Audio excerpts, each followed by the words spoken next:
सुप्रभात बच्चों। बेटा 8वीं कक्षा का हमने पाठ 15 अंतिम सीख पढ़ा। तो हमने लंका के राजा रावण के माध्यम से बहुत अच्छी शिक्षा प्राप्त की, जो उन्होंने राम के तीर द्वारा अंतिम समय में मरते समय लक्ष्मण को दी थी। वो सब हमने इसमें सीखा कि सभी को उन बातों का पालन करना चाहिए। तो आज हम उसके प्रश्न उत्तर करेंगे, बताइए वाले और संक्षेप वाले। तो हमारा पहला प्रश्न है बेटा, विद्वानों के देहावसान पर क्या किया जाता है? देहावसान होता है जब वो अपना शरीर त्याग करते हैं या मृत्यु को प्राप्त होते हैं, तो क्या किया जाता है? शोक मनाया जाता है। देखो, वैसे तो मृत्यु सबको पता है कि बेटा निश्चित है, लेकिन जो विद्वान लोग होते हैं, जो बड़े ज्ञानी लोग होते हैं, उनकी मृत्यु के साथ वो ज्ञान भी चला जाता है, इसलिए उनकी मृत्यु पर शोक मनाया जाता है। ज्ञान पाने के लिए क्या आवश्यक है? विनम्रता।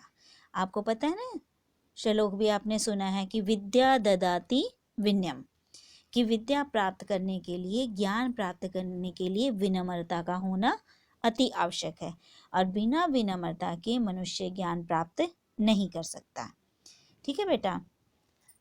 रावण का जन्म किस कुल में हुआ था?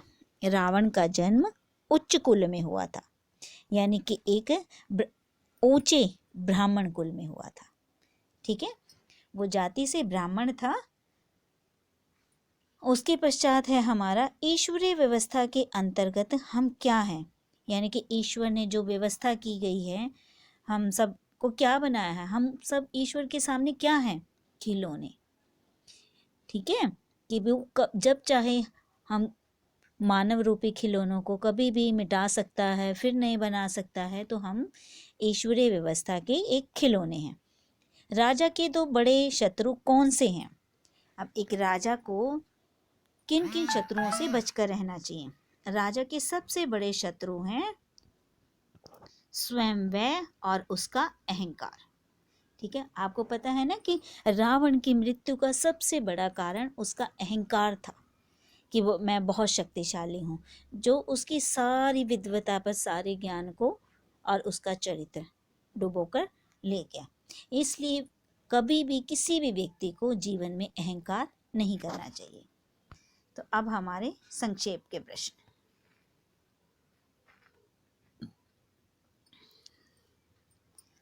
लक्ष्मण रावण के पास क्यों गए? तो क्यों गए थे, पता है ना आपको?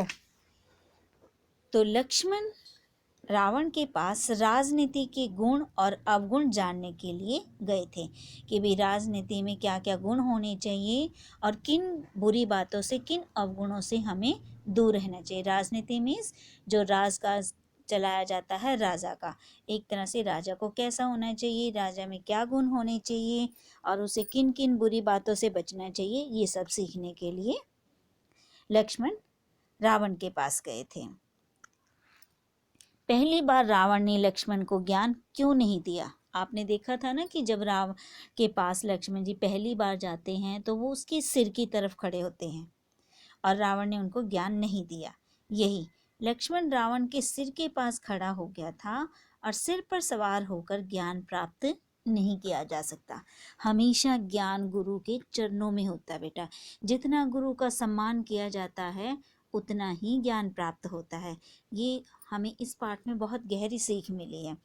मेरा ये पाठ न वाकई में बहुत अच्छा चैप्टर था आपकी क्लास का। इसको तो बार बार पढ़ते रहना चाहिए। उसके पश्चात है हमारा अगला प्रश्न, रावण ने राजनीति की तुलना किससे की है? यानी कि जो हमारी राजनीति है वो किसके समान है और क्यों है?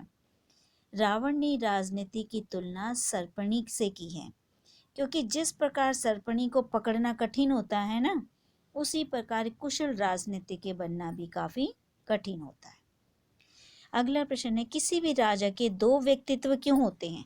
दो व्यक्तित्व का मतलब होता है कि वो बाहर कुछ होता है, अंदर कुछ होता है, क्योंकि एक कुशल राजा अपना व्यक्तित्व प्रजा के सामने प्रकट करके अपनी कमियां स्वयं दूसरों के सामने प्रकट नहीं कर सकता।